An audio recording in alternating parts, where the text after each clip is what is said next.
চলো ভিডিওটা শুরু করা যাক। আজকে আমি আছি দুলকির একটা গ্রামে, আর পাশে কিন্তু নদী, আর নদীর চড়ে পুরো ঘন জঙ্গল হয়ে আছে। আর এখানে সেই জায়গা, যে জায়গা থেকে আমাদের গোসোয়া পাড়ে ওপার থেকে, বাদখালির ওপার থেকে ইলেকট্রিক লাইন এসছে। আর এখানে একটা যে গ্রামটা আমি দেখাবো, সেটা একটা সুন্দর একটা ছোট্ট গ্রাম, সম্পূর্ণ চাষাবাদ এলাকা। দেখতেই পাচ্ছ ভিডিওতে যে জমিতে চাষ হয়ে গিয়েছে, ধান গাছ, ছোট ছোট গাছ দেখা যাচ্ছে। আর গ্রামের জীবন কিন্তু অতটাই সহজ নয়, কারণ চারিদিকে জলাশয়, জলমগ্ন এলাকা, আর পাশেই নদীর বাঁধ। আর এই নদীর বাঁধ ভেঙে গেলে কিন্তু চাষের প্রচুর ক্ষতি হয়, কারণ আমাদের এইগুলো সব এক ফসলি জমি।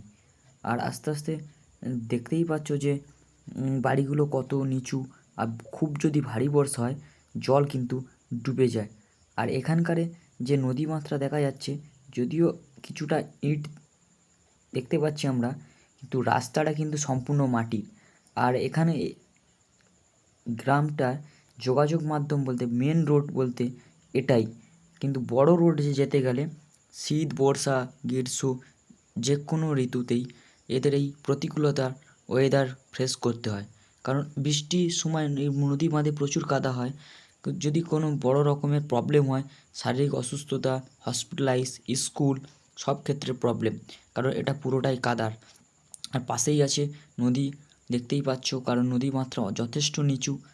আর প্রাকৃতিক সৌন্দর্যটা যদি ভালো লেগে থাকে, ভিডিওতে লাইক করতে ভুলবে না। গ্রামের সৌন্দর্য যদি ভালো লেগে থাকে, অবশ্যই ভিডিওটাকে লাইক করবে, কমেন্ট করতে